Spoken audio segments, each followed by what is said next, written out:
And welcome back to Love Your Food. This week we are doing a recipe for Bourekas, which is sort of an Israeli or Mediterranean in general cheese-stuffed pastry, sometimes with phyllos, sometimes with puff pastry, and it's really honestly quite simple. Now I'd like to remind everyone that we have an affiliate link with Chef's Temp. If you need a kitchen thermometer or meat probe, please check the link in the description below and get 15% off your purchase if you use code LOVEYOURFOOD on checkout. And now our ingredients. So we're starting with some puff pastry. And there's a few different kinds of cheeses. We're also going to use an egg yolk and the rest of the egg for wash, some potato starch or cornstarch, and then some more cheeses. Now, traditionally, this is done with a dry hard cheese like Parmesan. We're using Grana Padano here. Usually, it is also done with something like a feta cheese, and we're replacing that with a soft rind cheese here. So this is sort of a non-traditional variant of it, but you can use a lot of different kinds of cheeses. It's also usually made with ricotta. We're using mascarpone, which is similar, but a little bit different in flavor profile. But the ingredient amounts are a little specific, so we're just going to start off by measuring the weight of the Parmesan or the Grana Padano. So we're going to get that dusted with the cornstarch. Actually, we use tapioca starch. They're all basically the same thing. They will do essentially the same thing in the recipe, so you don't have to worry about what kind you're using.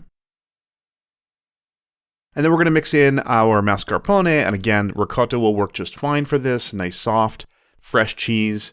And then this is the one that would typically be a feta cheese, which will give you that sort of sour brightness to it. Now, this is a soft washed goat cheese, or a soft rind goat cheese, and it gave us that sort of nice brightness in the recipe as well. And then we're just going to mix these together. We just want to get this all mixed well together. The reason we put the starch in first is we wanted to make sure that it was going to sort of spread throughout the whole thing. We're going to add our egg yolk and mix that in. Now, we broke the egg yolk because we wanted to reserve just a little bit for the egg wash, and we're going to mix that together with the egg white and a little bit of water to make the wash for the top and also to seal them. So once it's about here, you can see it's all well combined. We're going to add a little bit of black pepper in there. And we're going to get that nicely mixed together. It's good and smooth at this point, and we can start dealing with the puff pastry.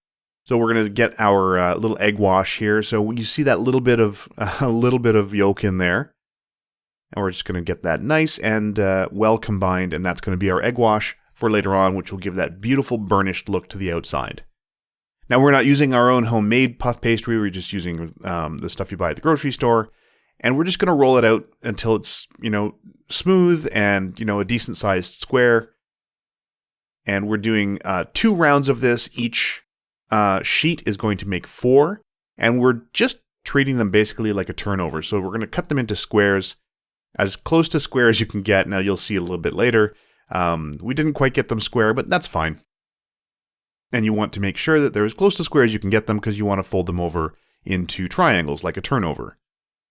So we're going to put a little bit of that egg wash on 2 edges, and that's going to help us seal these later. And the other thing you want to make sure when you're adding that cheese mixture is you want to make sure you get as much air out, which we didn't do very well, and you can see at the end, we did have a couple of blowouts in there. So we're going to add our cheese mixture into the middle of our Bourekas here. And that's going to spread out, of course. It's going to melt and fill these up. And then you want to try and get that. Now, they're not quite square, which is a little challenging. So you do want to press out as much air as you can and get those edges to seal.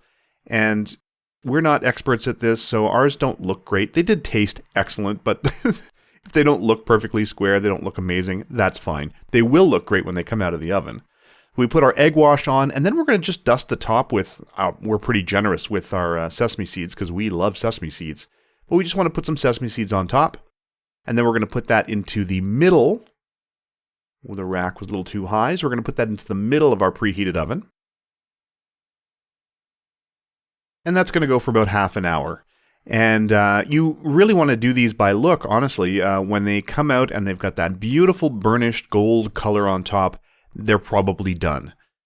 Now, we did have a couple of blowouts here, probably because we didn't get quite enough air out, and you can see a lot of the cheese has come out and landed on the silpat. Thankfully, it was a silpat, so they didn't stick very much. And then once they cool, you do want to let these cool a bit because they are molten lava hot inside. There you can see how beautiful and flaky that crust is. You got the cheese is spread throughout the whole inside.